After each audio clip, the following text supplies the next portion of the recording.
technological advancement, and political stability, contributing to an overall higher quality of life.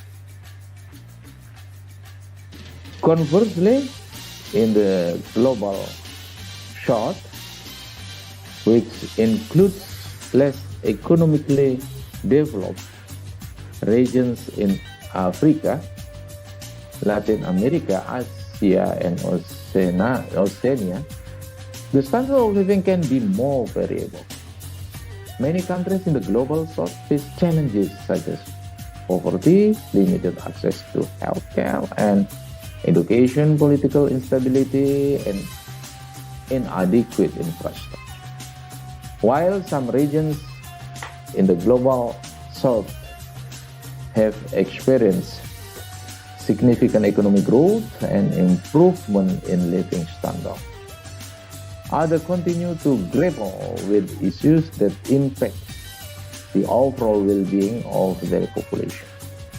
Disparities in income, education, and healthcare can contribute to a lower standard of living for many individuals in the global south compared to their counterparts in the north.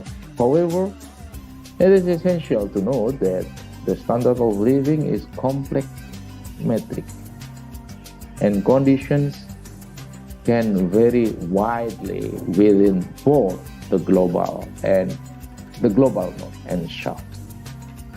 What the developed countries with their expert scientific knowledge therefore manage to hide very effectively is that all their superiority in built on the suffering and brutalization of millions of people actively underdeveloped by the Western capitalist system of production. Modern development is most strongly linked with an economy of production and desire, and more importantly, with the economy of closure, difference, and violence. Violence has been engendered through representation. Escobar 1995, 2015. The third word became the rejected self of the first word, representing the negative part from which all wants to progress away.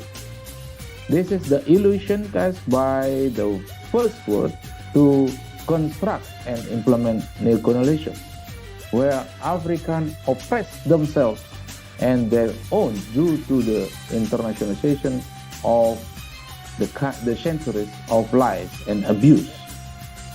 The completion of the education brainwashing of the black subject that resulted in the inferiority complex, the acceptance of the dominant discourse of Western religion and science that convinced the African that he or she is lowest and most primitive on the elusive evolution of humankind.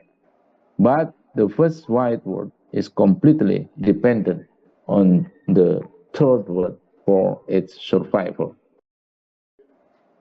Okay, when we are talking about five-word model, is a more nuanced and modern approach to classifying countries based on their economic development, political system, and geopolitical influence. This model reflects the diversity and complexity of the global landscape. While there is not a universally agreed open version, a common framework includes the following categories.